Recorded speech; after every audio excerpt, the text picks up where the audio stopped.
Hey everyone, Stefan here, coming to you with another relatively quick sculpt. This one took around 6-7 hours total, and I was kind of figuring it out as I went along. I wasn't really looking at any one specific reference, and it was a lot of fun. Here's the whole process. So if you've watched my previous videos, you've probably heard me say that I don't usually do this starting from a sphere thing, preferable to work from a base mesh, yada yada. But if I'm doing something like this, which is something much more stylized, where I don't know exactly what kind of end result I want, then I would actually prefer approaching it like this, where I start with a sphere to get the most freedom and just avoid being constrained creatively in any way by whatever the base mesh is. And then if I did need proper topology for something like this, then I could map an existing model with something like ZWrap, or as a last resort I could retopologize it by hand. I've done that too many times, and that's kind of a tedious process. I see everybody complaining about retopology. I personally don't mind doing manual retopology. It's just more sensible to avoid it whenever you can, if there's no point in doing it. And honestly, I think a lot of the problems that people have with retopology is just down to not using the right tools, and I know it's kind of hard to find the right tools. There's a lot of them out there, so I've wanted for a while to make a video about retopology to just point you guys in the right direction. If you want to do this professionally, for games especially, then this is kind of essential if you want to not go mad. So this was a long tangent to start the video with, but if you've seen that head sculpting tutorial video I made, then that's pretty much the exact same thing. I'm thinking about the exact same things and the features of the face, except a lot of things are just kind of exaggerated. As with other comic book heroes, we have a very square, wide jaw and zygomatic bone and chin. And Hellboy is also usually depicted with this prominent underbite, which makes his chin look even bigger and more prominent. Other important features are the wide forehead, the small nose, the sharp low-set eyebrows, and in the jaw area as well, we have a very clear separation of the masseter muscle and the buccinator muscle. Those mastication muscles just add a lot of masculinity to a look of a character. Also, you notice that big rough bulge in the lower middle of his forehead. That's the glabella, which is again very masculine when you accentuate it so much. And the lips are kind of pouty right now, but I'm gonna fix them. The most difficult thing for me was actually making him not look too much like an old man, because this underbite and this deep nasolabial fold from his bad-tempered expression which he has are just also very typical for a grumpy old man. And that's something I wanted to avoid, so it did get some refinement later on. Working with color is always nice. Working with lights is even nicer. So here I'm using Light Wrangler to just set up some nice lighting really fast, like in the description as usual. So now with some proper lighting, I can see something closer to the end result, so I can do a little bit of refinement, try to reduce that old man look I mentioned. I know it still needs a lot more work, but it'll get there.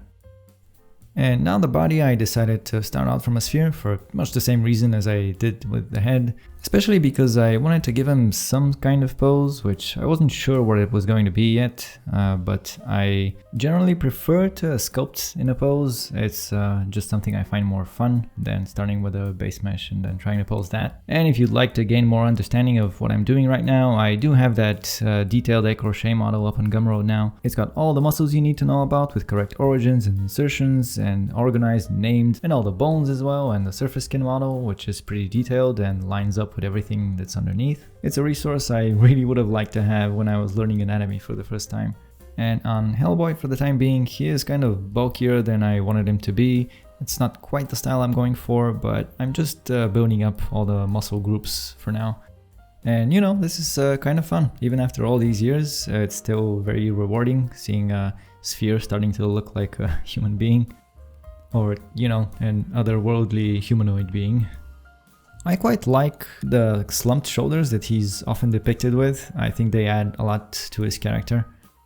Now I'm just adding some rough base meshes for the legs using the HardOps primitives. And then I had Blender crash on me and afterwards forgot to hit record when I was blocking out the pants. There isn't that much to them right now anyway. They'll see a lot more refinement later on. So next I used Mask Extract to just make a base mesh for the coat, and then Quadriflow Remesh to give it a slightly nicer topology.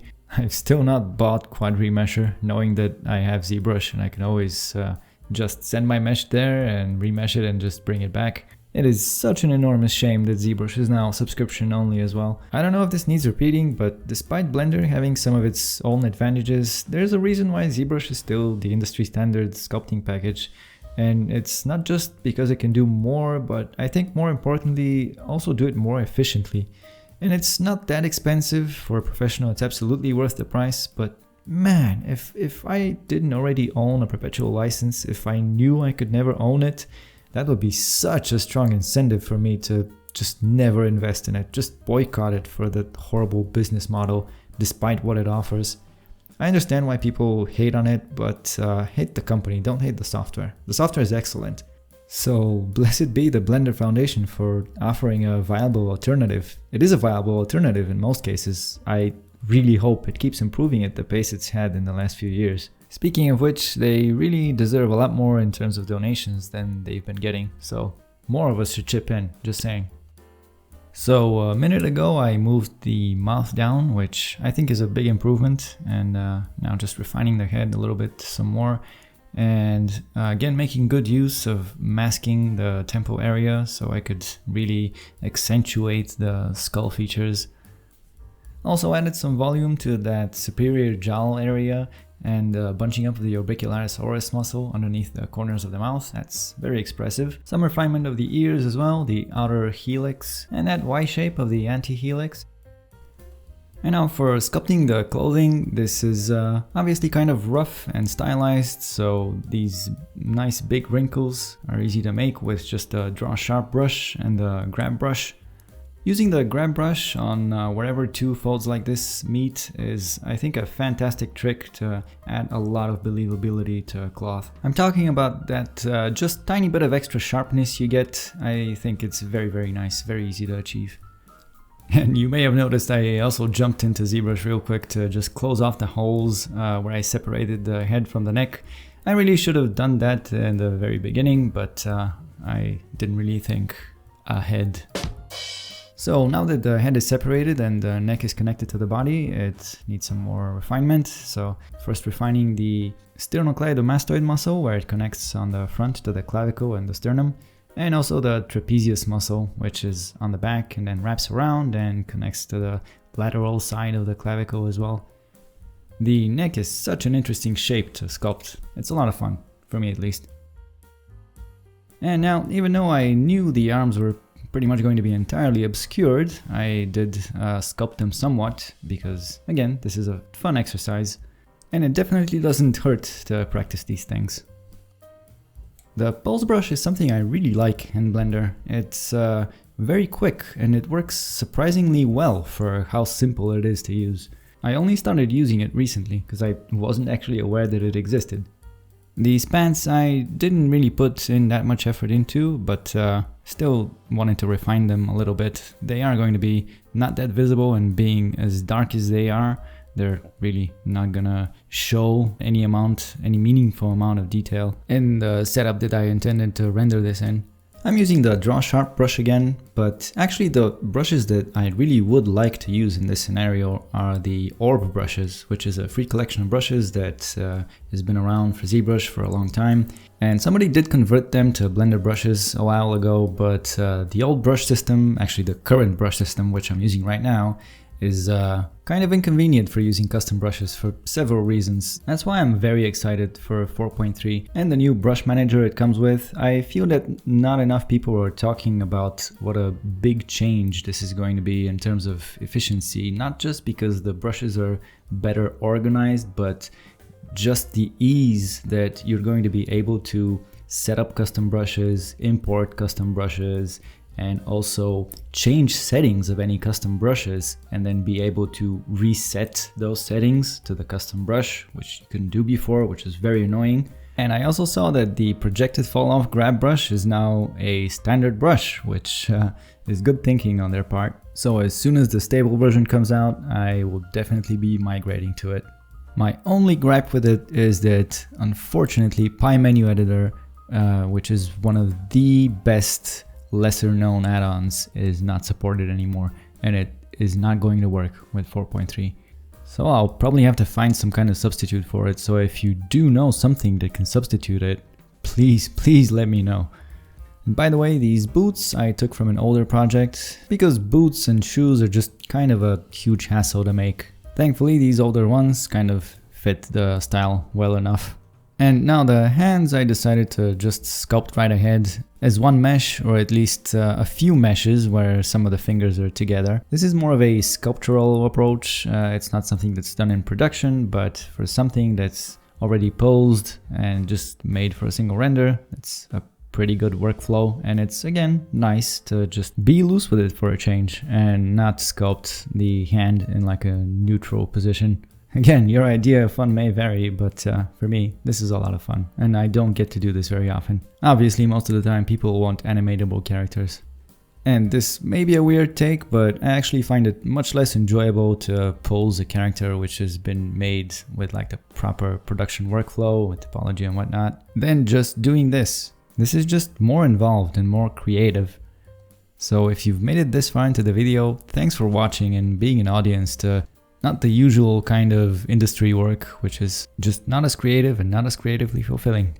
So here's a nice trick which I found, which is that you can use the inflate brush and the line stroke method and projected fall off if you want to just sculpt some straight lines that run across, for instance, a cylindrical shape like this.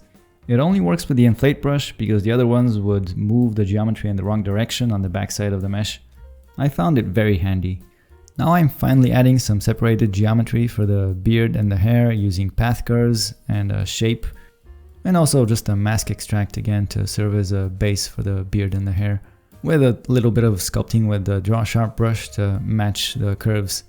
Unlike some other parts where some paid alternatives might be better or more efficient, this is actually the best tool I've found for doing hair like this. It's just the most intuitive for me. And I have done this in quite a few other softwares before. So I think at this stage this is looking kind of good for the kind of detail I was going for, which is relatively rough, but I'm happy with it for the amount of time I put into it. And now for the gun, I am not going to go over the entire process, which is quite basic poly modeling for the most part, but I am going to show you how I made the cylinder of this revolver, because there are a few tips I want to give you. The first one is the quickest way to give a rounded end to a cylinder like this using Set Edge Flow, which is a free add-on. So I just gave it a grid fill first and then Set Edge Flow, and if you have these set up as hotkeys, you could do this in like milliseconds. And I am using BoxCutter for the booleans, but you could just use the normal booleans as well. I will put links in the description for everything I use. So on the rest of this gun, as you can see, relatively simple shapes, so I'm going over them very quickly. And the reference image in the back is the gun as it appears in the films. And once again, I'm not making this perfect, just nice enough for the level of detail that the rest of the model has. In fact, this is still kind of overdoing it, to be honest. In total, I think I spent around maybe an hour and a half on this gun, which is kind of a lot considering that the entire character took like 6-7 hours total. So almost a quarter of the time. But you know, again, this is fun practice. I really should have adjusted the background on that image so it's not white. It's kind of difficult to see. I forgot to do it on this one. So here's another tip for that cylinder. You'll notice I subdivided it a few more times and then just collapsed everything with the booleans and all, and then just remeshed it using a high density. After that, you could use a smooth or sharpen command to just round out some of the jaggedness you get from the remeshing. And the end result is this very clean looking high poly mesh, which doesn't have any topology, but that's absolutely fine if you were doing this for games, for instance, and you would be baking this down to another mesh. And by all means, you could keep the original boolean meshes for this and just modify them slightly to get a nice clean low poly as well. This is a very powerful and very efficient workflow which I've used many times, including in like high-end titles that demand the best visual quality. And so in the end, I just grouped all the meshes using machine tools, and all that was left was to align it with the original proxy. A few final tweaks to the lighting as well using Light Wrangler, and that was pretty much it for this project. Now I should probably go and just rewatch the Guillermo del Toro films, if I can find the time. So thank you for watching. If you subscribe, that would be amazing. And see you in the next one.